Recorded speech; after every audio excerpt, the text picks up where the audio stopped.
student, I'm Jyoti Gupta, I'm your biology teacher। हम लोग आज स्टार्ट करने वाले हैं चैप्टर 2 जिसका नाम है sexual reproduction in flowering plants. तो यहाँ पे अगर फ्लावर्स की बात की जाए, यहाँ पे देखिए फ्लावर्स के बारे में यहाँ पे क्या क्या पॉइंटर्स लिखे हुए हैं उसको देख लेते हैं। तो फ्लावर के बारे में लिखा है कि flower is a fascinating organ of angiosperms and, और हमको क्या पढ़ना है यहाँ पे, प्री फर्टिलाइजेशन में स्ट्रक्चर एंड इवेंट्स पढ़ने हैं, फिर हमको डबल फर्टिलाइजेशन पढ़ना है, फिर हमको पोस्ट फर्टिलाइजेशन पढ़ना है जिसमें स्ट्रक्चर एंड इवेंट्स पढ़ने हैं, लास्ट में हमको एपोमिक्सिस एंड पॉली एम्ब्रियोनी पढ़ना है। ये सारे टॉपिक हमको क्या करने हैं, यहाँ पे पढ़ने हैं। अगर मैं बात करूँ यहाँ पे तो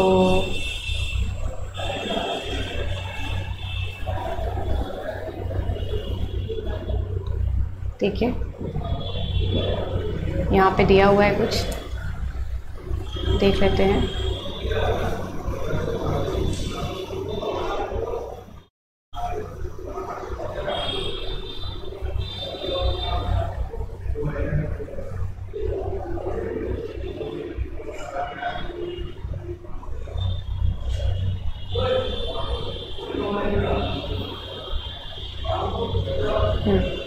तो देखिए flower is a fascinating organ of angiosperm. जैसे अगर मैं यहाँ बात करूँ तो जो ह्यूमन बींग्स होते हैं, human beings have had an intimate relationship with flowers since time immemorial. Flowers are objects of aesthetic, ornamental and social, religious and culture values. मतलब आप किसी शादी ब्याह में जाते हैं या फिर आप किसी के डेथ पे जा रहे हैं, मतलब इसका religious value, cultural value, aesthetic value, ornamental value, सजाने के लिए, सोशली आप इसका, इस फ्लावर्स, जो ये फ्लावर के बारे में बताया जाए, इसका आप काफ़ी यूज़ करते हैं। खैर ये सब आई थिंक हम लोग को आगे बढ़ना चाहिए। यहाँ पे देखते हैं और क्या दिया हुआ है। जो हमें पढ़ना है वो यहाँ से पढ़ना है। देखिए जो यहाँ पे दिया हुआ है, तो ये फ्लावर का एक डायग्राम दिया हुआ है। देखते हैं फ्लावर के डायग्राम के बारे में क्या क्या दिया हुआ है। तो लेट्स सी, देखते हैं क्या है। तो देखिए ये एक फ्लावर का स्ट्रक्चर है और ये जो फ्लावर आपको दिखाया गया है ये है बाईसेक्शुअल। बाईसेक्शुअल फ्लावर का मतलब क्या हुआ है, जिसमें male part and female part दोनों प्रेजेंट हो, male part and female part दोनों प्रेजेंट हो। जैसे यहाँ पे देखिए जो हमको ये स्ट्रक्चर दिखता है, ये स्ट्रक्चर, ये वाले, इसको बोलते हैं हम लोग, इसको क्या बोलते हैं, तो इसको बोलते हैं पेडिसेल। क्या बोलेंगे हम लोग, पेडिसेल, ठीक है। और ये वाला जो आपको स्ट्रक्चर एक दिख रहा है, इस टाइप का स्ट्रक्चर, ये वाला, इसको हम लोग क्या बोलते हैं, जिससे फ्लावर पूरा बैठा होता है तो उसे हम लोग बोलते हैं थैलेमस, ठीक है। ये वाला जो आपको स्ट्रक्चर दिख रहा है, ये आपको जो स्ट्रक्चर दिख रहा है, इसे बोलते हैं सेपल्स। तो सेपल्स क्या है, एक यूनिट है, किसकी यूनिट है, तो ये कैलिक्स की यूनिट होती है। अगर आप बहुत सारे यानी मैनी सेपल्स को अगर आप मिला दें, ग्रुप बना दें, मैनी सेपल्स ग्रुप अगर बना दे तो इस स्ट्रक्चर को हम लोग क्या बोलते हैं, कैलिक्स। अब आ जाइए यहाँ पे पेटल्स पे। तो ये आपको पेटल्स दिख रहा है, ये वाला स्ट्रक्चर देखिए, ये वाला स्ट्रक्चर, ये आपको पेटल्स दिख रहा होगा इस टाइप से। तो ये जो पेटल्स होते हैं, इसकी यूनिट किसकी होती है ये, तो ये यूनिट होती है किसकी, करोला की, ठीक है। करोला की यूनिट होती है, यानी बहुत सारे अगर पेटल्स मिला दिया जाए, मैनी पेटल्स, ये क्या बना लेंगे, करोला बना लेंगे। ये जो करोला होता है ये ब्राइट इन कलर्ड होता है, ब्राइट इन कलर्ड, और ये हेल्प करता है, हेल्प इन अट्रैक्टिंग इंसेक्ट। तो ये इंसेक्ट को अट्रैक्ट करने में हेल्प करता है, साथ में ये फ्रेगरेंस भी प्रोवाइड करता है, मतलब स्मेल भी देता है, जिसकी वजह से इंसेक्ट क्या होते हैं, अट्रैक्ट होते हैं और जिसकी वजह से पॉलिनेशन हो पाता है। आगे हम लोग देखेंगे पॉलिनेशन क्या होता है। ओके, ये तो बात हो गई पेटल्स एंड सेपल्स की। सेपल्स की बात करें तो ये प्रोटेक्ट करता है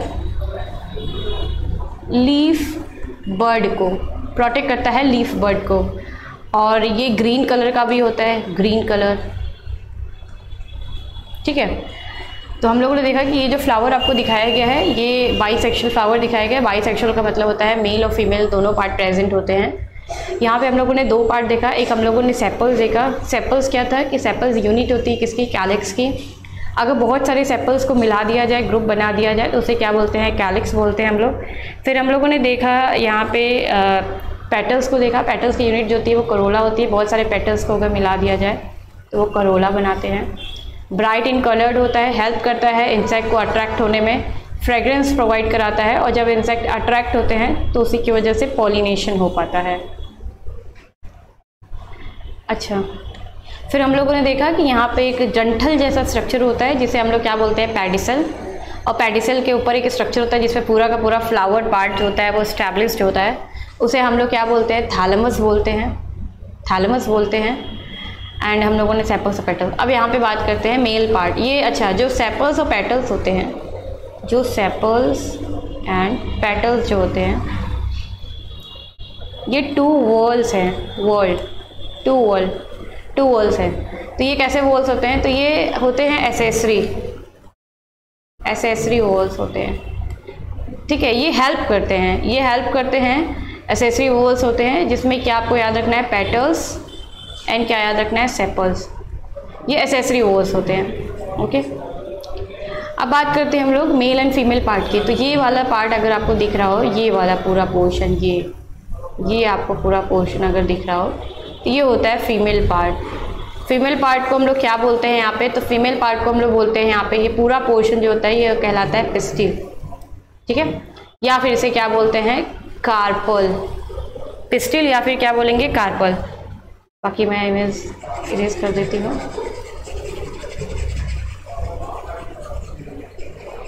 तो पिस्टिल बोलते हैं या फिर कार्पल बोलते हैं। पिस्टिल क्या होती है, तो पिस्टिल या कार्पल यूनिट होती है किसकी होती है, तो देखिए यहाँ पे ये जो यूनिट होती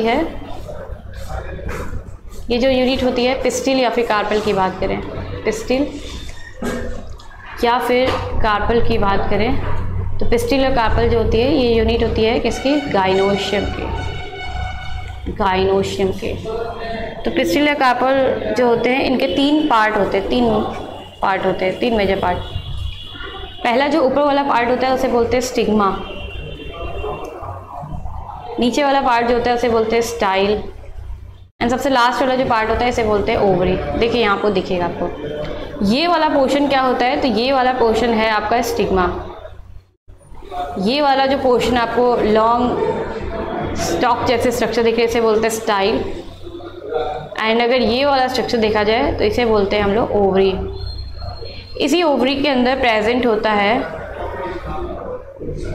ओव्यूल, और इसी ओव्यूल के अंदर होता है ओवम या फिर क्या होगा, एग। ये था फीमेल पार्ट। अब मेल पार्ट की बात करें तो मेल वाला पार्ट देखिए ये आपको दिखेगा, ये वाला पार्ट। मेल पार्ट की बात करें तो मेल्स में भी दो पार्ट होते हैं। अच्छा, मेल पार्ट को हम लोग क्या बोलते हैं, तो मेल पार्ट को हम लोग बोलते हैं, मेल पार्ट की अगर बात करें तो मेल पार्ट को हम लोग बोलते हैं स्टेमन। और स्टेमन किसकी यूनिट होती है, स्टेमन। और स्टेमन किसकी यूनिट होती है, तो ये होती है एंड्रोशियम के, एंड्रोशियम। स्टेमन की बात करें तो इसमें भी दो पार्ट आपको देखने को मिलते हैं। दो पार्ट कौन कौन से, एक आपको देखने को मिलता है ऊपर वाला स्ट्रक्चर जिसे बोलते हैं एंथर, और नीचे वाले स्ट्रक्चर को क्या बोलते हैं, फिलामेंट, ठीक है। तो ये वाला पोर्शन जो आपको दिख रहा है, ये वाला पोर्शन इसे बोलते हैं हम लोग एंथर, और ये जो आपको स्ट्रक्चर दिख रहा है ये वाला पोर्शन इसे बोलते हैं हम लोग फिलामेंट। देखिए लिखा हुआ है। तो ये हो गया मेल और फीमेल पार्ट हम लोगों ने देख लिया। तो मेल पार्ट की बात करें तो मेल पार्ट को हम लोग क्या बोलते हैं, स्टेमन, जो कि यूनिट होती है किसकी, एंड्रोशियम की। इसके दो पार्ट होते हैं, कौन कौन से, एक होता है हमारा ऊपर वाला पार्ट, सबसे ऊपर वाला पार्ट जो होता है वो होता है एंथर, और लास्ट वाला पार्ट जो होता है उसे क्या बोलते हैं हम लोग, फिलामेंट। अच्छा, फीमेल पार्ट में हम लोगों ने देखा गाइनोशियम या फिर पिस्टिल या कार्पल बोलते हैं। इसके 3 पार्ट होते हैं। सबसे ऊपर वाले पार्ट को हम लोग क्या बोलते हैं, स्टिग्मा बोलेंगे। फिर उसके जो मिड वाला पार्ट होता है उसे बोलते हैं स्टाइल।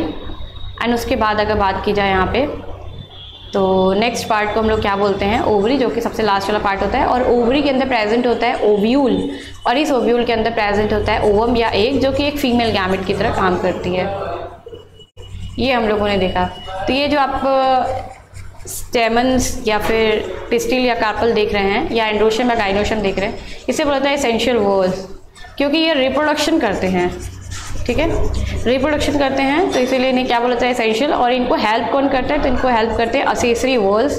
असेसरी वॉल्स में जैसे हम लोगों ने पढ़ा सेपल्स एंड पढ़ा हम लोगों ने पेटल्स।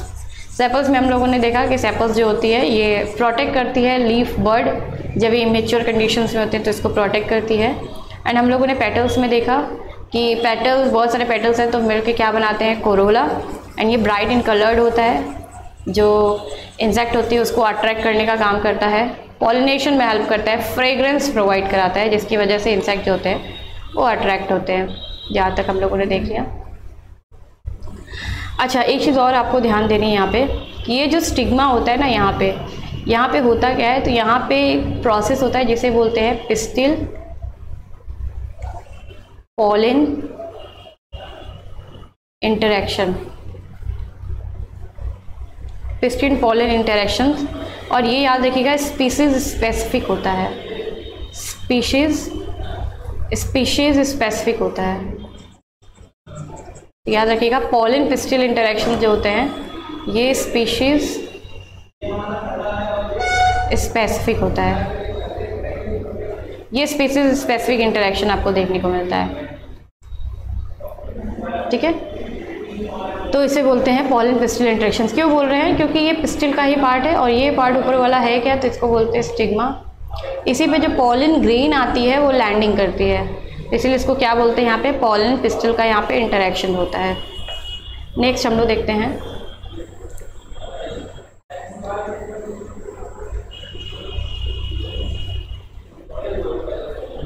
तो देखिए हम लोग को यहाँ से पढ़ना है, जो इम्पोर्टेंट है एग्जाम के पॉइंट ऑफ व्यू से वही आपको बताया जा रहा है। तो यहाँ पे देखिए लिखा है pre fertilization structure and events. Pre fertilization का मतलब क्या होता है कि फर्टिलाइजेशन के पहले का जो इवेंट होता है, स्ट्रक्चर एंड इवेंट्स, इसे क्या बोलते हैं, प्री फर्टिलाइजेशन। तो यहाँ पे देखिए, यहाँ पे कुछ दिया हुआ है कि in the flower male and female reproductive structures. तो मेल और फीमेल रिप्रोडक्टिव स्ट्रक्चर कौन है, तो मेल रिप्रोडक्टिव स्ट्रक्चर जो है वो एंड्रोशियम है, और फीमेल रिप्रोडक्टिव स्ट्रक्चर क्या है, गाइनोशियम है। ये आगे डिफ्रेंशिएट करते हैं और डेवलप हो जाते हैं। एंड्रोशियम की बात करें तो याद करिए, एंड्रोशियम्स के यूनिट को हम लोग स्टेमन कहते थे। स्टेमन के 2 पार्ट होते थे। 2 पार्ट कौन कौन से, एक होता था एंथर और दूसरा होता था फिलामेंट। पहला क्या होता था, एंथर, और दूसरा क्या होता था, फिलामेंट। जब आप एंथर का स्ट्रक्चर देखते हैं तो आपको एंथर का स्ट्रक्चर कुछ इस तरीके से देखने को मिलता है। एंथर का स्ट्रक्चर आपको कुछ इस तरीके से देखने को मिलता है। तो ये वाला पोर्शन क्या होता है, ये वाला पोर्शन आपका कहलाता है पूरा, ये वाला पोर्शन ये कहलाता है एंथर, और ये वाला पोर्शन क्या कहलाता है, फिलामेंट। तो फिलामेंट का ये वाला पोर्शन जो है इसे क्या बोलते हैं, प्रॉक्सिमल पार्ट या प्रॉक्सिमल एंड। और ये वाला पोर्शन क्या कहलाता है, ये वाला कहलाता है डिस्टल एंड या डिस्टल पार्ट। ठीक है, तो यहाँ पे अगर आप देखेंगे तो ये जो पार्ट होता है, ये जो प्रॉक्सिमल एंड होता है, यहाँ पे आपको नीचे की साइड में दिखता है थैलेमस, है ना। तो जो प्रॉक्सिमल एंड होता है फिलामेंट का वो अटैच होता है, attached with proximal and attached with thalamus, या फिर क्या बोल सकते हैं, पेटल्स।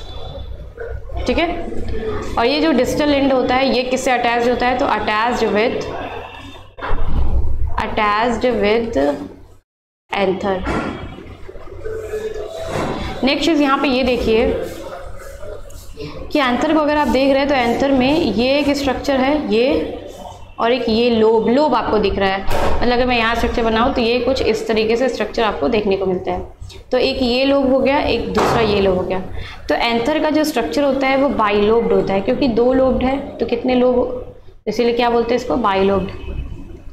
अब एक लोब, अगर एक लोब का स्ट्रक्चर देखेंगे तो आपको एक लोब का स्ट्रक्चर कुछ इस तरीके से आपको देखने को मिलेगा। देखिए, अगर लोब की बात करें तो लोब आपको कुछ इस तरीके से, ये एक लोब है और ये है आपका दूसरा लोब।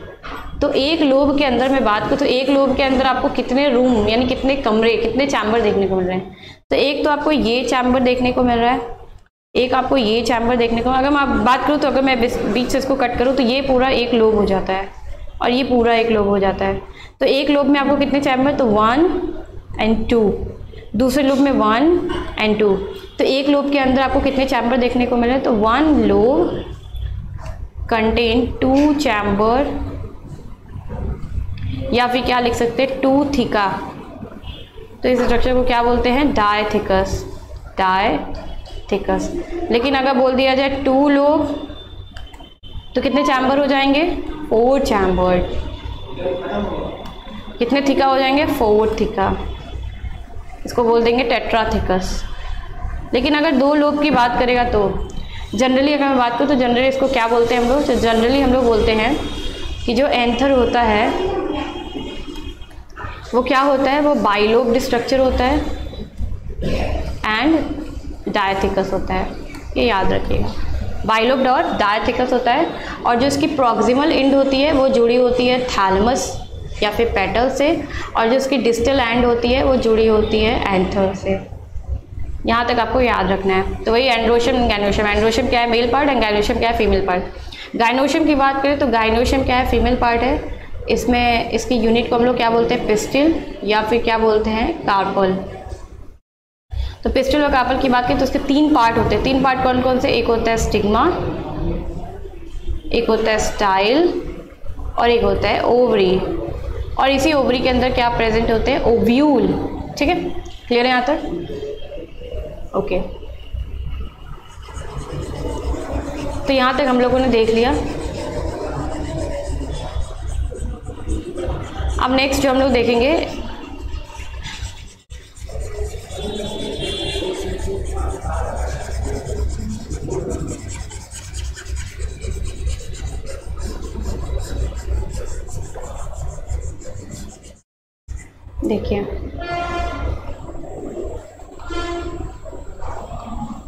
देखिए यहाँ पे दिया हुआ है।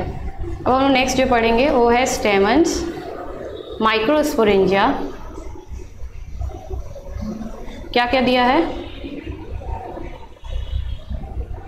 तो देखिए क्या दिया है यहाँ पे, स्टेमन्स दिया है, माइक्रोस्पोरेंजियम दिया है, और क्या दिया है, पॉलन ग्रेन दिया है।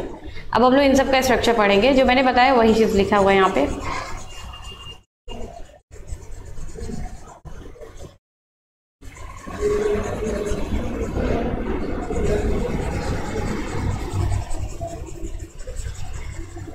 ठीक है, देखिए तो यहाँ पे देखिए क्या क्या पढ़ना है, स्टेमन्स के बारे में, माइक्रोस्पोरेंजियम के बारे में, और पॉलन ग्रेन। तो एक एक चीज़ करके पढ़ेंगे। पहले हम लोग पढ़ेंगे स्टेमन्स के बारे में। स्टेमन्स क्या दिया हुआ है, तो स्टेमन्स के बारे में लिखा है लॉन्ग होता है, ये देखिए लॉन्ग है, सिलेंडर जैसा स्ट्रक्चर है, और स्टॉक, सिलेंडर स्टॉक, ये आपको दिख रहा है, ये आपको लॉन्ग टाइप का स्ट्रक्चर दिख रहा है, इसको बोलते हैं स्टॉक। इसी को हम लोग क्या बोलते हैं, फिलामेंट। तो लॉन्ग सिलेंडर स्टॉक कॉल्ड क्या बोलते हैं, फिलामेंट। तो इस स्ट्रक्चर को क्या बोलेंगे हम लोग, ये देखिए यहाँ पे लिखा है फिलामेंट, इसको क्या बोलते हैं, filament. And the terminal generally bilobed structure called anther. तो एंथर वाला पोर्शन कौन सा हो जाएगा, तो देखिए एंथर वाला पोर्शन, ये वाला पोर्शन आपका हो जाएगा, ये एंथर है। The proximal end of the filament is attached to the thalamus। देखिए थोड़ा इस स्ट्रक्चर को ऊपर लेके जाना पड़ेगा, ठीक है। तो यहाँ पे अगर मैं बात करूँ तो यहाँ पे देखिए ये जो आपका स्ट्रक्चर है, यहीं नीचे साइड में लगा होता है थैलेमस। तो ये जो इसका प्रॉक्सिमल एंड है, प्रॉक्सिमल एंड जो है वो किससे अटैच्ड है, तो याद रखिएगा वो थैलमस से अटैच्ड है, थैलमस से। और ये जो इसका डिस्टल एंड है, ये वाला डिस्टल एंड कहलाएगा।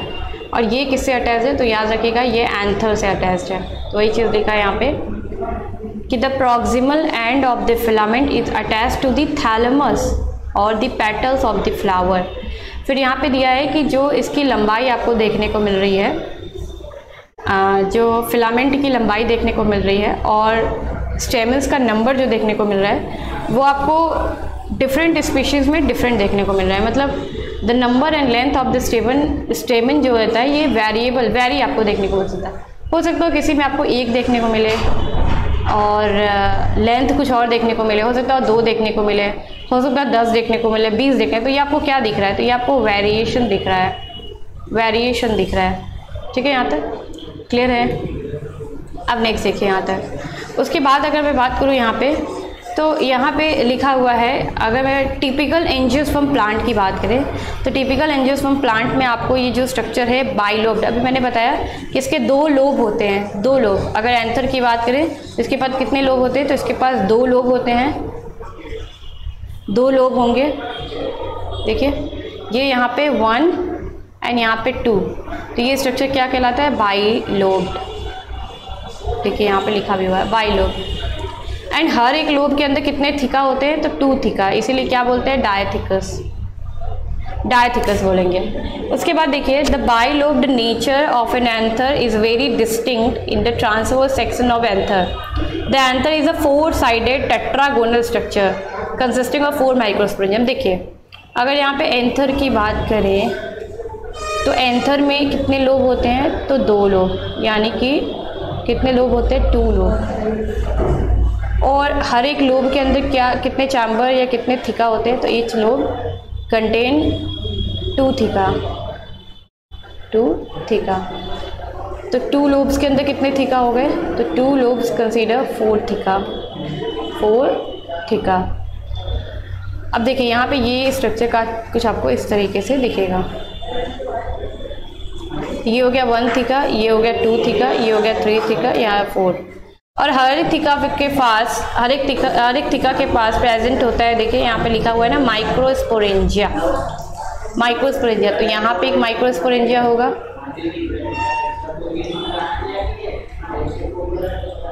एक माइक्रोस्पोरेंजिया यहाँ होगा, एक माइक्रोस्पोरेंजिया यहाँ होगा, एक माइक्रोस्पोरेंजिया यहाँ होगा।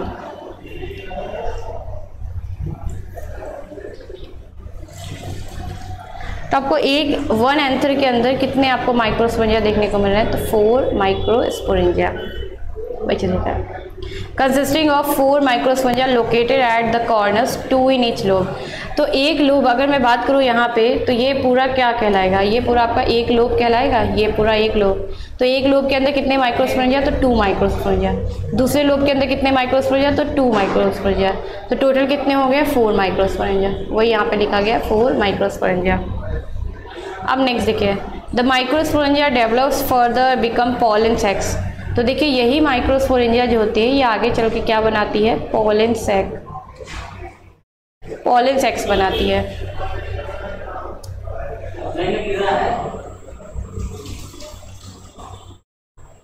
पॉलन सैक बनाती है। अब देखिए उसके बाद यहाँ पे pollen sac, they extend longitudinally all through the length of an anther and are packed with pollen grains। तो ये pollen sac के अंदर क्या प्रेजेंट होगा, तो याद रखिएगा pollen grains होंगे, pollen grains। और इसी pollen grains के अंदर आपको मिलेंगे मेल गैमेट। ठीक है, तो the microsporangia develop further, become pollen sacs and they extend longitudinally all through the length of an anther and are packed with pollen grains, pollen grains। तो क्या क्या बताया गया आपको, पहली बात कि आपने स्ट्रक्चर जो देखा है यहाँ पे, देखिए मैं फिर से आपको यहाँ बता देती हूँ।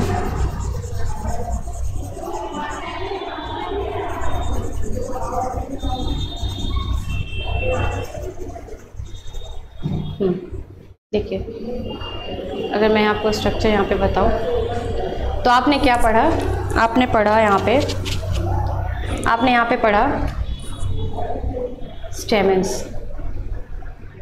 स्टेमेंस के अंदर एक स्ट्रक्चर होती है जिसे आपने क्या बोला, एंथर। एंथर जो होता है वो बाइलोब्ड स्ट्रक्चर होता है, और बाइलोब्ड स्ट्रक्चर के अंदर मतलब 4 थिका होती है, मतलब 1 लोब कैरी 2 थिका। अच्छा, तो कितने लोब, 2 लोब तो कैरी 4 थिका। अब इसी थीका के अंदर क्योंकि 4 थीका है तो कितने, जैसे यहाँ पे स्ट्रक्चर देखिए, ये कुछ इस तरीके से आपको स्ट्रक्चर देखिए, ये अगर आप 20 से डिवाइड कर दें तो ये पूरा 1 लोब और ये आपका दूसरा लोब। अब ये 1 थीका, 2 थीका, 3 थीका, 4 थीका, लेकिन एक लोब के लिए अगर बात की जाए तो एक लोब के अंदर कितने थीका, 2 थीका, इसलिए इसे क्या बोलते हैं, डायथिकस।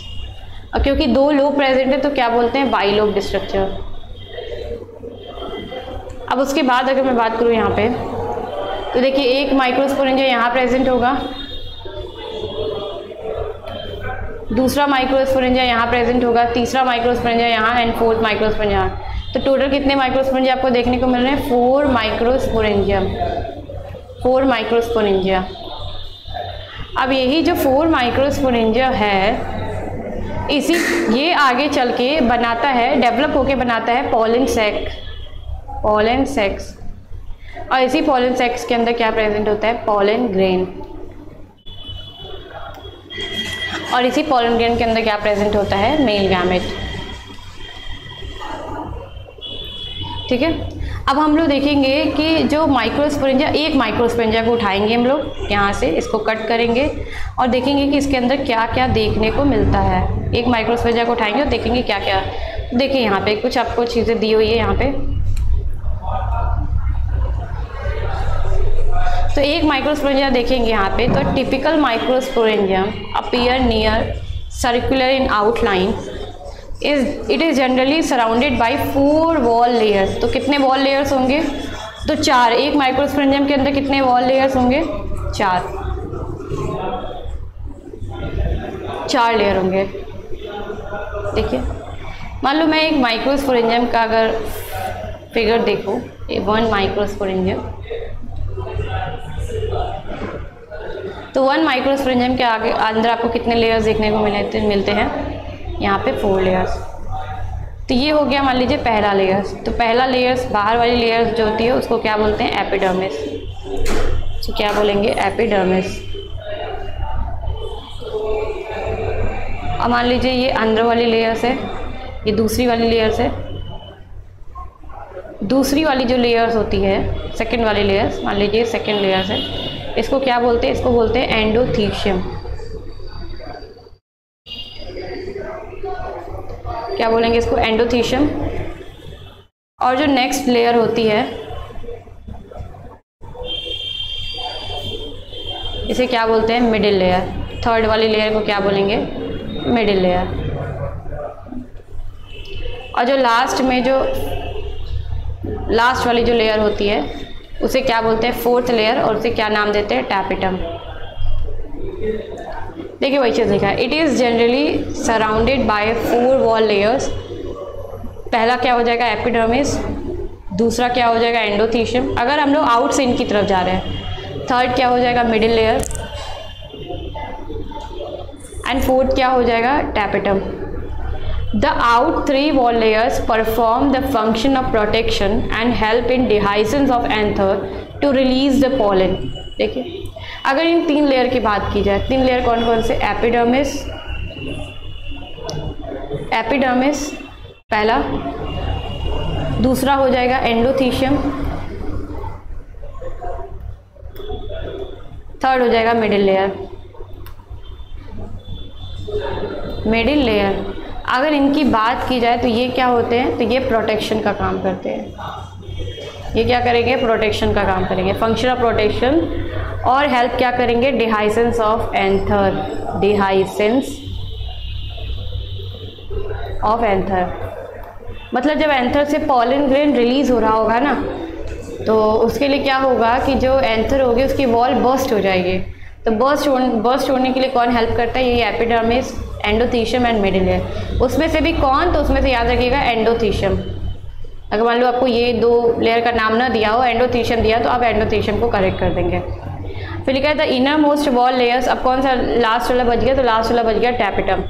अगर आप आउटर से इनर की तरफ जा रहे हैं, आउटर टू इनर, तो आपको कौन कौन से लेयर देखने को मिलेंगे? तो अगर आप आउटर से इनर की तरफ जा रहे हैं तो सबसे बाहर आपको देखने को मिलता है एपिडर्मिस, फिर आपको देखने को मिलता है एंडोथीशियम, फिर आपको देखने को मिलता है मिडिल लेयर, फिर आपको देखने को मिलता है टैपिटम। ये कब की बात हो रही है? आउट से इनर। लेकिन अगर इन टू आउट जा रहे हैं तो क्या मिलेगा? सबसे अंदर आपको क्या मिलेगा? सबसे अंदर आपको मिलेगा टैपिटम, फिर आपको मिलेगा यहाँ पे मिडिल लेयर, फिर आपको मिलेगा एंडोथीशियम, फिर आपको मिलेगा एपिडर्मिस। ये चीज़ जरूर सीक्वेंस जरूर याद रखिएगा। तो टैपिटम क्या करता है? It nourish the developing pollen grain. तो जो पॉलन ग्रेन इसके अंदर पाई जाती है उसको क्या करता है? नरिशमेंट प्रोवाइड करता है। कौन? Tapetum. Cells of the tapetum possesses dense cytoplasm and generally have more than 1 nucleus. तो याद रखिएगा जो टैपिटम की सेल्स होती है उसके अंदर डेंस साइटोप्लाज्म। अब कहीं भी आपको अगर आपको डेंस साइटोप्लाज्म दिख रहा है, कहीं भी अगर आपको डेंस, तो याद रखिएगा कुछ ना कुछ सिक्रीशन का काम करेगा। सिक्रीशन का काम यानी कोई ना कोई चीज़ क्या करेगा? रिलीज करेगा। ठीक है। और क्या होता है इसमें? एक से ज़्यादा क्या देखने को मिलता है? न्यूक्लियस देखने को मिलता है। फिर उसके बाद लिखा है यहाँ पे कि when the anther is young, जब एंथर यंग हो जाता है तो a group of compactly arranged homogeneous cells called the sporogenous tissue. अब इसी आपको एंथर के अंदर, इसी एंथर, ये जो आप एंथर देख रहे हैं ना, एंथर, तो जब एंथर क्या होता है? यंग होता है। जब ये एंथर यंग होता है तो इसके अंदर आपको बहुत कॉम्पैक्ट तरीके से आपको एक स्ट्रक्चर देखने को मिलती है, एक टिश्यूज़ देखने को मिलता है जिसका नाम होता है sporogenous tissues. Sporogenous tissue, sporogenous tissues आपको देखने को मिलता है। और ये कहाँ? Occupies the centre of each microsporangium. अभी मैंने बताया कि एंथर के अंदर आपको क्या देखने को मिलता है? माइक्रोस्पोरेंजियम। और इसी माइक्रोस्पोरेंजियम के सेंटर में, इसी माइक्रोस्पोरेंजियम के सेंटर में आपको देखने को मिलता है sporogenous tissue. Sporogenous tissue, clear है? Sporogenous tissue. फिर यहाँ पे दिया हुआ है नेक्स्ट माइक्रोस्पोरोजेनेसिस। माइक्रोस्पोरोजेनेसिस का मतलब क्या होता है? Formation of microspore. Formation of microspore. Microspore का फॉर्मेशन कैसे होता है? तो as the anther develops the cells of the sporogenous tissues undergo meiotic division to form microspore tetrad. Meiotic का तो आपको पता है, मेयोटिक बोलिए या फिर मेयोसिस बोलिए। और याद रखिएगा एक मेयोटिक या एक मेयोसिस से आपको कितने आपको ऑफस्प्रिंग मिलते हैं? तो 4 ऑफस्प्रिंग आपको मिलते हैं, क्योंकि यहाँ पे माइक्रोस्पोरेंजियम के अंदर मेयोटिक हो रहा है। तो कितने माइक्रोस्पोरेंजियम के अंदर क्या होते हैं? स्पोरोजिनस टिश्यूज होते हैं। स्पोरोजिनस टिश्यूज के अंदर होते हैं पीएमसी। पीएमसी का मतलब होता है pollen mother cell. Pollen mother cell. Pollen mother cell का मतलब क्या हुआ? पॉलन बनाने वाली सेल। तो पॉलन बनाने वाली सेल जो कि पॉलन मदर सेल्स होती है, जब इसमें मियोसिस होता है, क्या होगा यहाँ पे? मियोसिस होगा। मियोसिस होता है तो कितने माइक्रोस्पोर बनेंगे? तो 4 माइक्रोस्पोर बनते हैं। 4 माइक्रोस्पोर। वही लिखा है as the anther develop the cell of the sporogenous tissues undergo meiotic division to form microspore tetrad. फिर लिखा है what would be the polarity of the cells of tetrad. तो याद रखिएगा n नंबर होता है, क्योंकि स्पोरोजिनस टिश्यूज जो होगी उसके अंदर जो पॉलन मदर सेल्स है उसका नंबर क्या होगा? 2n होगा। अब 2n के अंदर अब आगे इसको देखते हैं थोड़ा हम लोग अच्छे से।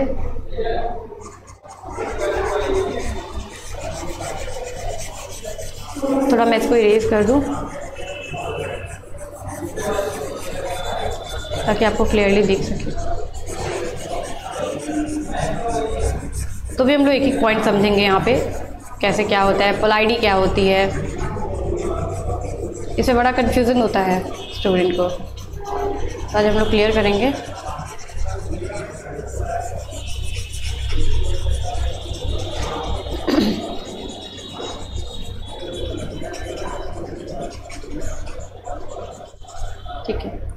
देखते हैं।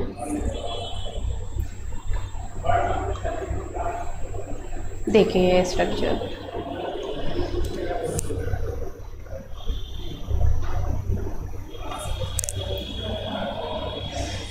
देखिए यहाँ पे, तो ये आपको स्ट्रक्चर दिखाया गया है।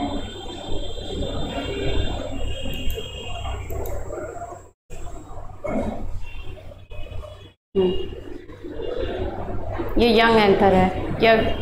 ये वाला स्ट्रक्चर क्या है? तो ये वाला स्ट्रक्चर जो आपको दिया गया है, ये वाला स्ट्रक्चर आपको जो दिखाया गया है, ये स्ट्रक्चर है यंग एंथर का। यंग एंथर, देखिए यंग एंथर है तो आपको कितने, ये अगर मैं बीच से यहाँ से एक पार्टीशन कर दूँ तो ये आपका एक लोब हो गया पूरा और ये दूसरा लोब हो गया, इसलिए इसको क्या बोलेंगे? By lobed structure.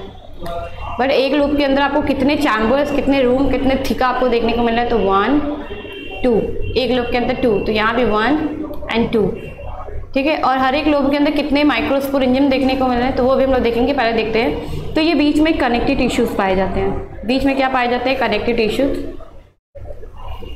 बाहर वाली लेयर, जो सबसे पहली वाली लेयर, वो क्या कहलाती है? एपिडर्मिस। जो उसके अंदर लेयर आती है उसे क्या बोलते हैं? एंडोथीशियम। जो थर्ड नंबर पे आती है उसे क्या बोलते हैं? Middle layer. और जो फोर्थ नंबर पे आती है उसे क्या बोलते हैं? टैपेटम। क्लियर होगा आई थिंक यहाँ तक आपको। तो बाहर वाली लेयर को क्या बोलेंगे? एपिडर्मिस। और अंदर वाली लेयर को क्या बोलते हैं हम लोग?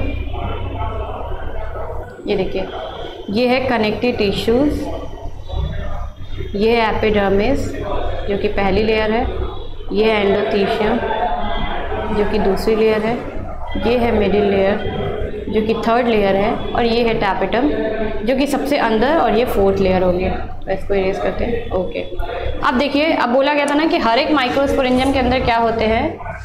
Sporogenous tissues. तो देखिए ये वाला पोर्शन जो आपको दिख रहा है यहाँ पे, ये है आपका स्पोरोजिनस टिश्यू। ये देखिए ये वाला स्ट्रक्चर, ये जो आपका स्ट्रक्चर, ये पूरा स्ट्रक्चर है, इसको क्या बोलते हैं? Sporogenous tissues.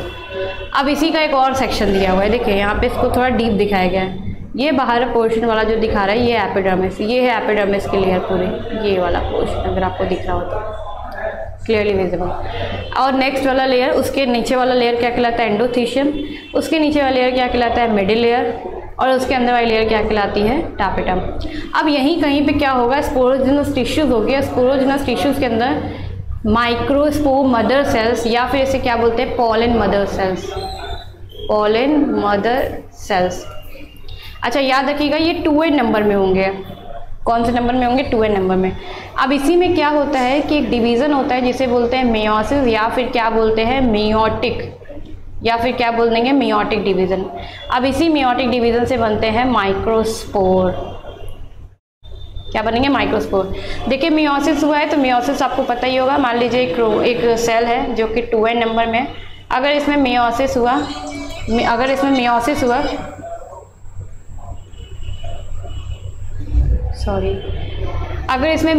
हुआ तो मेयोसिस होने के बाद यहाँ पे कितनी ऑफस्प्रिंग बनेंगी? तो 1 2 3 और 4। कितने ऑफस्प्रिंग बनेंगे?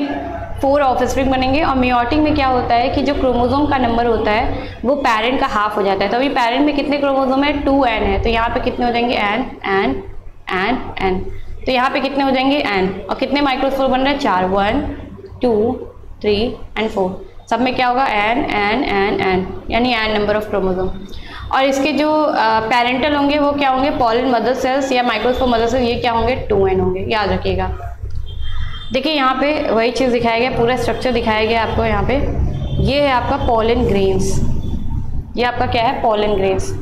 तो ये यहाँ पे आपको जो छोटे छोटे स्ट्रक्चर दिख रहे हैं ये पॉलन ग्रेन है। यहाँ पे ये सारे पॉलन ग्रेन। देखिए यहाँ पे जो आपको स्ट्रक्चर दिखाया गया है वो डिहाइसेंस ऑफ एंथर दिया। देखिए ये एंथर्स की बॉल यहाँ से देखिए बर्स्ट हो गई है ना, यहाँ पे फट गई है इसकी बॉल। तो ये जो बर्स्ट हो गई कौन सी बॉल हेल्प करती है? कौन सी बॉल? तो यही देखिए epidermis, endothecium and middle layer, यही हेल्प करती है किसमें? डिहाइसेंस ऑफ एंथर में। और सारा का सारा पॉलन ग्रेन क्या हो गया? बाहर की साइड आ जाएगा। क्लियर है आई थिंक आप लोग को।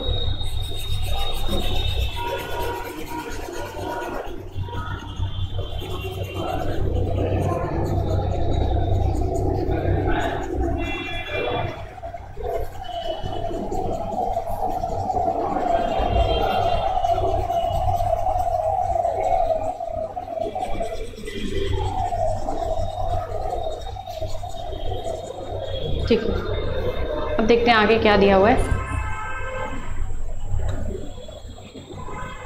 ये देखिए यहाँ पे इसका लार्जर व्यू दिखाया गया है, फिर दिखाया गया मैच्योर ऑफ डिहाइसन सेंटर। अब देखिए यहाँ पे इसके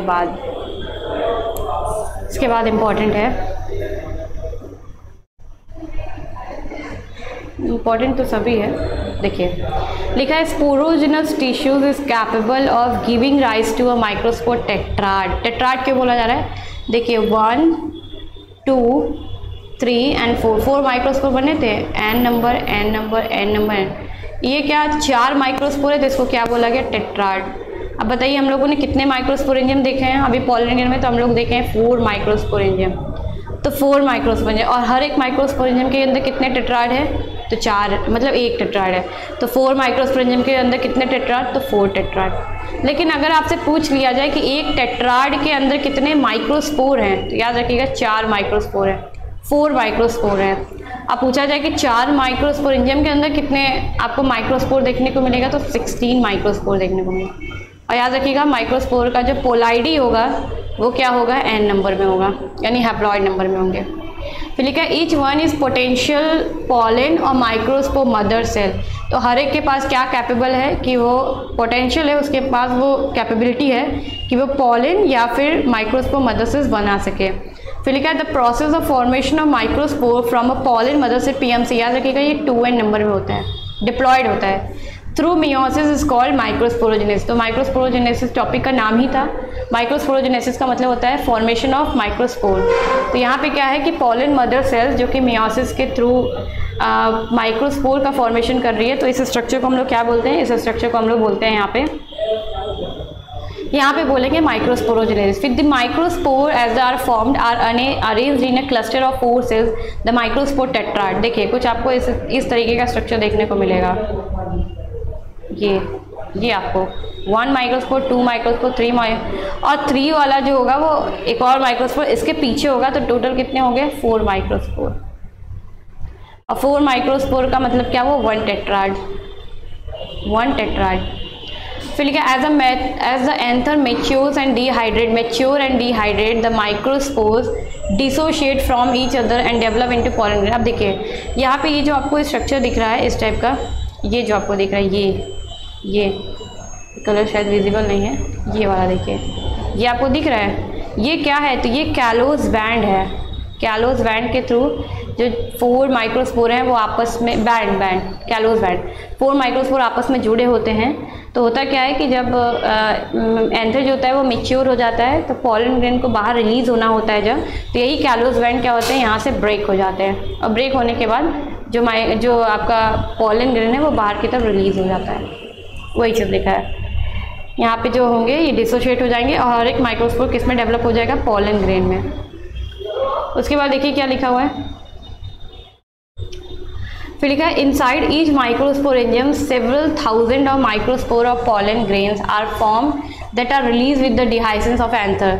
तो हर एक माइक्रोस्पोरेंजियम के अंदर आपको बहुत सारे माइक्रोस्पोर एंड बहुत सारे पॉलन ग्रेन देखने को मिलते हैं, और जब ये एंथर जब डिहाइसेंस हो जाता है, मतलब एंथर की बॉल जब बर्स्ट हो जाती है, ये सारे के सारे क्या होते हैं? रिलीज हो जाते हैं। अब यहाँ पे पॉलन ग्रेन का स्ट्रक्चर दिया हुआ है। पॉलन ग्रेन का स्ट्रक्चर अगर देखा जाए यहाँ पे, तो पॉलन क्या है? तो the pollen grain represent the male gametophyte. तो याद रखिएगा पॉलन ग्रेन किसकी तरह बिहेव करता है? मेल गैमेटोफाइट की तरह बिहेव करता है। तो पॉलन ग्रेन किसकी तरह बिहेव करता है? तो एज अ मेल गैमेटोफाइट। फिर यहाँ पे दिया हुआ है, उसके बाद नेक्स्ट देखते हैं।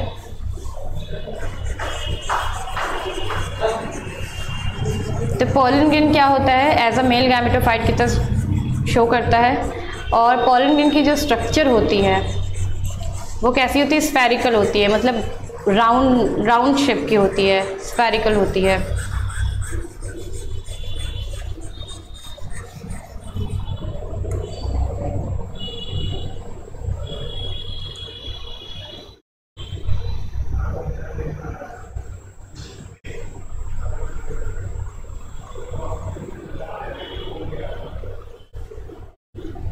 देखिए यहाँ पे दिया हुआ है,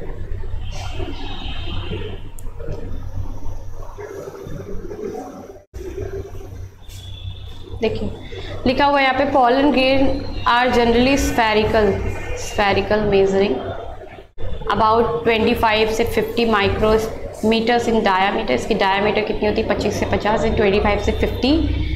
एंड यहाँ पे 2 लेयर पाए जाते हैं, 2 लेयर की वॉल पाई जाती है माइक्रोस्पोर। ये देखिए यहाँ पे ये एक पॉलन ग्रेन का स्ट्रक्चर दिखाया गया। ये जो बाहर वाली वॉल होती है इसे बोलते हैं एक्साइन, और जो अंदर वाली वॉल होती है उसे बोलते हैं एंटाइन। एक्साइन जो होती है ये हार्ड होती है, हार्ड वॉल होती है, और जो एंटाइन होती है थोड़ी सॉफ्ट होती है। अब आता है क्वेश्चन कि एक्साइन बनी किससे होती है। तो एक्साइन जो होती है वो बनी होती है एक ऑर्गेनिक सब्सटेंस से। किससे बनी होती है? तो ये ऑर्गेनिक सब्सटेंस से बनी होती है, ऑर्गेनिक सब्सटेंस से, जिसका नाम क्या होता है? स्पोरोपोलिन। इंपॉर्टेंट है, बहुत इंपॉर्टेंट है ये, स्पोरोपोलिन। ठीक है, ये देखिए यहाँ पे लिखा है the hard outer layer called the exine and is made up of sporopollenin, which one is the most resistant organic material known। तो इसको मोस्ट रेजिस्टेंट का क्यों बोला जा रहा है? क्योंकि देखिए पहली बात कि ये बहुत ज़्यादा हाई टेम्परेचर पर भी सर्वाइव कर सकता है, मतलब ये वॉल जो होती है ये डेड नहीं होती है। साथ ही साथ इस पर अगर आप स्ट्रॉन्ग एसिड या स्ट्रॉन्ग एल्कली यानी बेस डालेंगे तो भी कोई फ़र्क नहीं पड़ेगा। और इसके लिए अभी तक कोई एंजाइम पाया नहीं गया है जो स्पोरोपोलिन को क्या कर सके? डिग्रेड कर सके, यानी डिस्ट्रॉय कर सके। फिर लिखा है pollen grain exine has a prominent aperture called germ pores where sporopollenin is absent. अब देखिए होता क्या है कि ये है आपका स्ट्रक्चर पॉलन ग्रेन का। इसके अंदर एक न्यूक्लियस होगा, और यहाँ पे ये वाली जो वॉल होगी ये होगी आपकी एंटाइन। ये वाली आपकी वॉल होगी जो कि एंटाइन होगी, और बाहरी वाले वॉल को देखेंगे तो कुछ इस तरीके से स्ट्रक्चर होता है। ये एक्साइन है, लेकिन आपको बीच बीच में गैप दिख रहा होगा। ये देखिए ये क्या है? आपका एक्साइन है, ये आपका क्या है? एक्साइन है। अब बीच बीच में आपको गैप दिख रहा होगा, तो ये गैप क्या है? तो जहाँ पे ये गैप होता है वहाँ पे ये आपको गैप दिख रहा है, यहाँ भी आपको गैप दिख रहा है। यहाँ पे देखिए एक्साइन नहीं है। अब एक्साइन किससे बनी है? तो एक्साइन बनी है आपकी स्पोरोपोलिन की। तो जहाँ एक्साइन नहीं होगा वहाँ पे आपका स्पोरोपोलिन भी नहीं होगा। तो इस स्ट्रक्चर को बोलते क्या है? तो ये जो गैप है ना, इसको बोलते हैं जर्म पोर। याद रखिएगा, इसको बोलते हैं हम लोग जर्म पोर। तो वही चीज़ लिखा है यहाँ पे कि pollen grain exine has a prominent aperture called germ pore where sporopollenin absent. तो यहाँ पे स्पोरोपोलिन जो होगा वो नहीं पाया जाएगा। Pollen grains are well preserved as a fossils because of the presence of sporin। तो जब क्या हो गया कि बहुत साल पहले इसको देखा गया तो ये जो पॉलन था ना ये ऐसे प्रिजर्व मिला था। क्यों? क्योंकि यहाँ पे स्पोरोपोलिन प्रेजेंट है। स्पोरोपोलिन वही मैंने बताया कि हाई टेम्परेचर पर भी ये सर्वाइव कर सकता है। कोई स्ट्रॉन्ग एसिड, कोई स्ट्रॉन्ग एल्कली इसको डिग्रेड नहीं कर सकता। अभी तक कोई एंजाइम्स नहीं पाया गया है जो स्पोरोपोलिन को क्या कर सके? डिग्रेड कर सके। उसके बाद दिया है कि यहाँ पे the inner wall of the pollen grains is called एंटाइन। तो ये जो इनर वॉल होती है ये क्या कहलाती है? एंटाइन। और याद रखिएगा इस किसकी बनी होती है? तो ये सेलुलोज प्लस पैक्टिन की बनी होती है, सेलुलोज प्लस पैक्टिन। तो ये चीज़ लिखा है यहाँ पे कि the inner wall of the pollen grains is called एंटाइन and it is a thin and continue. देखिए यहाँ पे कोई गैप नहीं, एंटाइन में कोई भी गैप नहीं पाया जाए। एंटाइन देखिए पूरा कंटिन्यूअस एक स्ट्रक्चर है, पूरा एक लेयर है। यहाँ पे कोई गैप नहीं पाया जा रहा है एक्साइन की तरह पे। तो the inner wall of the pollen grains is called the एंटाइन and it is a thin and continuous layer made up of cellulose and pectin. Continuous समझ रहे हैं, मतलब कोई गैप नहीं है, विदाउट गैप। तो कंटिन्यूअस का मतलब क्या हुआ? विदाउट गैप, कोई गैप नहीं पाया जा रहा है। और ये किसकी बनी होती है? तो ये बनी होती है सेलुलोज एंड पैक्टिन की बनी होती है। फिर उसके बाद क्या दिया है कि the cytoplasm of pollen grain is surrounded by plasma membrane. तो जो साइटोप्लाज्म, जो पॉलन ग्रेन का साइटोप्लाज्म होता है वो प्लाज्मा मेम्ब्रेन से कवर्ड होता है। When the pollen grain is mature it contains 2 cells. अब पॉलन ग्रेन की बात है तो पॉलन ग्रेन के अंदर कितने सेल्स पाए जा रहे हैं? तो पॉलन ग्रेन के अंदर 2 सेल्स पाए जाते हैं, एक वेजिटेटिव सेल्स, दूसरा क्या होता है? Generative cells. वेजिटेटिव सेल्स याद रखिएगा बिगर होता है, यानी लार्जर इन साइज। क्या बोलेंगे? Larger in size. तो ये क्या होती है? साइज में बड़ी होती है। As abundant food reserve and large irregularly shapes nucleus. तो पहली बात कि इसके पास फूड रिजर्व भी बहुत ज़्यादा होता है, फूड की क्वांटिटी ज़्यादा होती है, और जो इस न्यूक्लियस का शेप होता है वो इरेगुलर होता है, मतलब कोई रेगुलर शेप नहीं पाई जाती। यहाँ पे देखिए ये वाला जो दिखाया गया ये आपको वेजिटेटिव सेल्स दिखाया गया। और वेजिटेटिव सेल्स की बात करें तो इसमें बहुत सारे न्यूक्लियस पाए जाते हैं, बहुत ज़्यादा फूड स्टोरेज है यहाँ पे। फूड स्टोरेज भी बहुत ज़्यादा है। और ये जो आपको दिखाया गया है ये वेजिटेटिव न्यूक्लियस है, वेजिटेटिव न्यूक्लियस है। और यहाँ पे ये दिखाया गया आपको जनरेटिव सेल्स, जनरेटिव सेल्स, और यहाँ पे ये दिखाया गया आपको जनरेटिव न्यूक्लियस, ये देखिए लिखा हुआ है यहाँ पे, ठीक है। इरेगुलर शेल्स और the generative cells small and floats in the cytoplasm of the, तो ये देखिए ये जो आपका वेजिटेटिव सेल्स का साइटोप्लाज्म है ना, उसी में ये तैर रहा है। कौन तैर रहा है, कौन फ्लोट कर रहा है, तो ये आपका जनरेटिव सेल्स फ्लो कर रहा है। क्योंकि ये जनरेटिव सेल्स बहुत छोटा होता है तो इसके पास खुद के थोड़े बहुत साइटोप्लाज्म होते हैं, तो ये क्या करता है वेजिटेटिव सेल्स के अंदर क्या करता है, फ्लोट कर रहा होता है।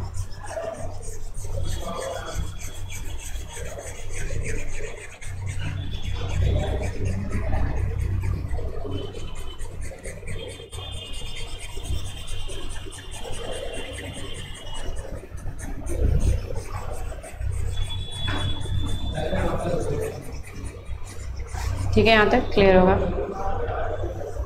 उसके बाद देखिए यहाँ पे इसके आगे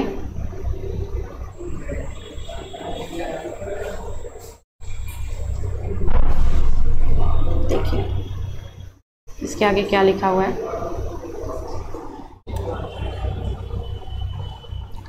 इसके आगे लिखा हुआ है कि it is spindle shape with dense cytoplasm and a nucleus. तो यहाँ पे क्या बोला गया है कि जो वेजिटेटिव सेल्स होती है इसके पास डेंस साइटोप्लाज्म होता है एंड एक न्यूक्लियस होता है। फिर लिखा है in over 60% of angiosperm pollen are shed in 2 cell stage. 2 cell stage के ऊपर जा रहा है क्योंकि वेजिटेटिव सेल्स जो होती है, वेजिटेटिव सेल्स, तो मैं इसको अलग कलर यूज़ कर लेती हूँ। पहला वेजिटेटिव सेल्स और दूसरा क्या होता है जनरेटिव सेल्स, जनरेटिव सेल्स। इसके अंदर भी एक न्यूक्लियस के, बस इसका न्यूक्लियस अभी डिवाइड नहीं है। तो ये अभी पॉलन ग्रेन क्या है 2 सेल स्टेज में, 2 सेल ही पाई जा रही है ना, एक जनरेटिव सेल एक वेजिटेटिव सेल, तो इसको क्या बोलते हैं 2 सेल स्टेज, 2 सेल स्टेज। तो बहुत सारे यानी 60% एंजियोस्पर्म में पॉलन ग्रेन इसी कंडीशन में क्या होता है शेड हो जाएगा, मतलब झड़ जाएगा, गिर जाएगा। इन द रिमेनिंग स्पीशीज, और 40% जो स्पीशीज होगी उनमें क्या होगा, तो 40% in the remaining species the generative cells divide mitotically to give rise to the male gamete, two male gamete before pollen is shedded। तो pollen grain के शेड होने के पहले 40% स्पीशीज में क्या होता है कि जो जनरेटिव सेल्स होती है इसमें होता है माइटोसिस, और माइटोसिस की वजह से 2 यहाँ पे बनते हैं मेल गैमेट्स। तो एक मेल गैमेट्स ये हो गया और एक मेल गैमेट। याद रखिएगा माइटोसिस हुआ है तो जैसा पेरेंट के पास क्रोमोसोम होता है वैसा ही ऑफस्प्रिंग के पास होता है। तो अभी जनरेटिव सेल्स के पास कितने क्रोमोसोम हैं, तो n नंबर है। तो जो स्पीशीज़ होगी यानी कि जो मेल गैमेट बनेंगे उसमें भी कितने होंगे n, तो 2 मेल गैमेट। तो 3 सेल स्टेज हो गया ना, एक वेजिटेटिव सेल्स हो गया और एक जनरेटिव सेल्स के अंदर कितने न्यूक्लियस 1 और 2 न्यूक्लियस। तो एक वेजिटेटिव सेल्स का न्यूक्लियस, एक जनरेटिव सेल्स में 2 न्यूक्लियस 1 और 2, तो 2 मेल गैमेट का न्यूक्लियस 2 न्यूक्लियस और एक जनरेटिव सेल्स वेजिटेटिव सेल्स का न्यूक्लियस, तो कितने न्यूक्लियस 3 न्यूक्लियस। तो वही चीज़ यहाँ पे दिया है 3 सेल स्टेज। मतलब इस न्यूक्लियस के चारों तरफ क्या होगा साइटोप्लाज्म होगा, तो यहाँ पे एक सेल बन जाएगी, ये सेल हो जाएगा। तो यहाँ पे कितने, मतलब यहाँ पे 3 सेल स्टेज ऐसे समझिए, यहाँ 3 न्यूक्लियस के बारे में बताया गया आप लोग को। फिर उसके बाद लिखा है कि pollen grains of many species cause severe allergies. तो बहुत सारे लोगों में क्या होता है कि इस पॉलन ग्रेन की वजह से बहुत सारे एलर्जीज प्रोड्यूस हो जाते हैं, जैसे bronchial affections in some people often leading to chronic respiratory disease. तो कभी कभी ऐसा होता है कि ये जो डिसऑर्डर या जो बीमारी होती है जो कि पॉलन ग्रेन के एलर्जी की वजह से होती है, ये काफ़ी टाइम तक रह जाती है, जिसे क्रोनिक डिसऑर्डर कहते हैं, जैसे कि अस्थमा हो गया, ब्रोंकाइटिस हो गया, और भी बहुत सारे डिजीज होते हैं। It may be mentions the parthenium और carrot grass the came into India as a contaminant with imported wheat. जब वीट को इम्पोर्ट किया जा रहा था तो उसके साथ साथ कौन आ गया, एक पार्थेनियम आ गया, यानी कि कैरेट ग्रास, जिसकी वजह से बहुत ज़्यादा एलर्जीज होता है। Has become ubiquitous. यूबिक्विटस का मतलब होता है यूनिवर्सल, यानी ये हर जगह पाया जाता है। It occurrence and cause pollen energy. तो सबसे ज़्यादा पॉलन एनर्जी इन्हीं की वजह से कॉज होता है, यही जो पार्थेनियम आपको दिखाया गया एंड कैरेट ग्रास के बारे में जो आपको बताया गया, इन्हीं की वजह से क्या होता है बहुत ज़्यादा एलर्जी जो होती है वो देखने को मिलती है। ये क्योंकि पॉलन ग्रेन उड़ते हैं ना, ये एयर के साथ उड़ जाते हैं या इंसेक्ट उनको लेके जाती है, तो जब ये उड़ते हैं दूसरी जगहों पे गिरते हैं तो एलर्जी कॉज होता है। नेक्स्ट देखिए क्या है यहाँ पे इसके आगे, देखिए यहाँ पे कुछ और बताया गया।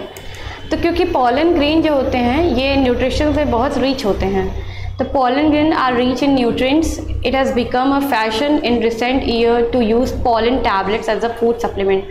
तो एज अ फूड सप्लीमेंट्स के रूप में हम पॉलन, कुछ ऐसे कंट्रीज़ है जहाँ पे पॉलन टैबलेट्स यूज़ की जाती है। इन वेस्टर्न कंट्रीज़ की बात करें तो large number of pollen products in the form of tablet, तो पॉलन के बहुत सारे प्रोडक्ट यूज़ किए एज अ टैबलेट के फॉर्म में, एज अ सिरप के फॉर्म में, जो कि मार्केट में अवेलेबल है। कहाँ पे? वेस्टर्न कंट्रीज़ की बात हो रही है। Pollen consumption has been claimed to increase the performance of athletes and race horses. जो हॉर्सेज होते हैं जिनको रेस में दौड़ाया जाता है उनको ये खिलाया जाता है। जो एथलीट्स होते हैं वो भी पॉलन टैबलेट्स खाते हैं, जिसकी वजह से क्या होता है कि इनकी एफिशिएंसी जो होती है बढ़ जाती है। जैसे यहाँ पे बी पॉलन दिया है फ्रॉम इंग्लैंड्स में, एंड यहाँ पे natural bee collected pollen tiny golden pods यहाँ पे दिया है। फिर यहाँ पे देखिए पॉलन प्रोडक्ट बहुत सारे दिए हैं, जैसे यहाँ पे द एनर्जी शेक हो गया, पॉलन क्रीम हो गया, सिरप हो गए, ठीक है, टैबलेट्स हो गए। ये देखिए टैबलेट्स यहाँ पे दिए गए, तो ये इसको खाए भी जाते हैं। फिलहाल में वेस्टर्न कंट्रीज़ में बहुत ज़्यादा खाए जाते हैं।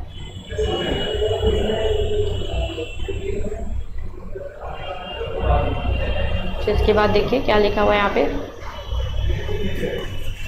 उसके बाद लिखा है कि when once they are shed, यानी कि जब ये एक बार शेड हो जाते हैं तो पॉलन ग्रेन की जो वायबिलिटी होती है, इनकी जो लिविंग कैपेसिटी होती है वो कुछ टाइम तक रह सकती है, कुछ आवर्स तक रह सकती है, कुछ सेकंड के लिए रह सकती है, तो वो डिपेंड करता है। तो यहाँ पे देखिए कुछ दिया हुआ है, जैसे अगर मैं बात करूँ यहाँ पे, तो यहाँ पे दिया है कि when once they are shed pollen grains have to land.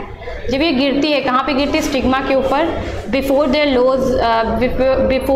They lose viability if they have to bring about fertilization. तो फर्टिलाइजेशन मतलब गिरने से पहले, स्टिग्मा में गिरने से पहले अगर ये वायबिलिटी अपनी लॉस कर देते हैं तब ये फर्टिलाइजेशन नहीं कर पाते हैं, ठीक है। How long do you think the pollen grains retain viability? कैसे मतलब कितनी कुछ स्पीशीज में कितनी उनकी वायबिलिटी होती है, वही बोला गया है। The pollen grain for which pollen grains remain viable is highly variable and to some extent depends on the prevailing temperature and humidity.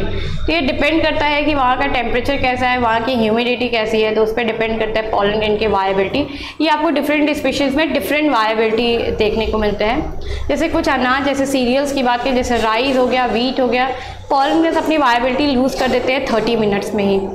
जब ये रिलीज़ होते हैं तो रिलीज़ होने के 30 मिनट के बाद ही, अगर ये स्टिग्मा पे 30 मिनट के पहले अगर ये पहुंच गया स्टिग्मा पे, आप फर्टिलाइज करें तब तो ठीक है, और अगर ये नहीं पहुंच पाए तो ये अपनी वायबिलिटी क्या करेंगे? लूज़ कर देंगे। And in some member of Rosaceae, जो कि रोज फैमिली होती है, लेग्यूमिनेसी जिसमें आपका आता है ये पल्सेस यानी दाल वाला आती है, जो वहाँ पे बताया गया। सोलिनेसी जबकि potato and tomato families and capsicum जो पाई जाती है, दे मेंटेन वायबिलिटी फॉर मंथ्स। तो इनकी वायबिलिटी क्या होती है? मंथ, मतलब एक महीने, 2 महीने तक रहती है, 6 महीने तक रहती है।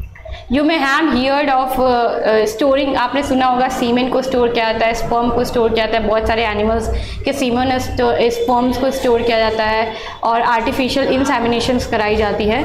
तो इट इज़ पॉसिबल, ये कैसे पॉसिबल है कि पॉलन ग्रेन को हम स्टोर कर सके एक लार्ज नंबर ऑफ स्पीशीज़ को काफ़ी साल के लिए? तो ये पॉसिबल है। हम क्या करते हैं कि जो भी पॉलन ग्रेन्स होता है उसको लिक्विड नाइट्रोजन में -196 डिग्री सेल्सियस पे क्या करते हैं? स्टोर करते हैं। आपने सुना होगा pollen bank, seed bank, blood bank. तो यहाँ पे क्या होते हैं? चीज़ें स्टोर हो जाती है। पॉलन बैंक की बात करें तो पॉलन का स्टोर होगा, सीड बैंक की बात करें तो सीड का स्टोर होता है, ब्लड बैंक की बात करें तो ब्लड का स्टोर होता है। और फिर जब इमरजेंसी पड़ती है तो उन चीज़ों को यूज़ किया जाता है, तो इसीलिए यहाँ पे इसको स्टोर कर दिया जाता है। हो सकता है कि अपनी वायबिलिटी खो दें, उससे पहले आप क्या करें? इनको स्टोर करके रखें और आप आगे अपना काम कर सकें। तो such stored pollen can be used as a pollen bank similar to seed bank in crop breeding programmes. तो जब क्रॉप ब्रीडिंग प्रोग्राम्स आप चलाते हैं तो उसमें आपको पॉलन की ज़रूरत पड़ती है, तो उसी पॉलन बैंक से आप क्या करते हैं? पॉलन को यूज़ करते हैं।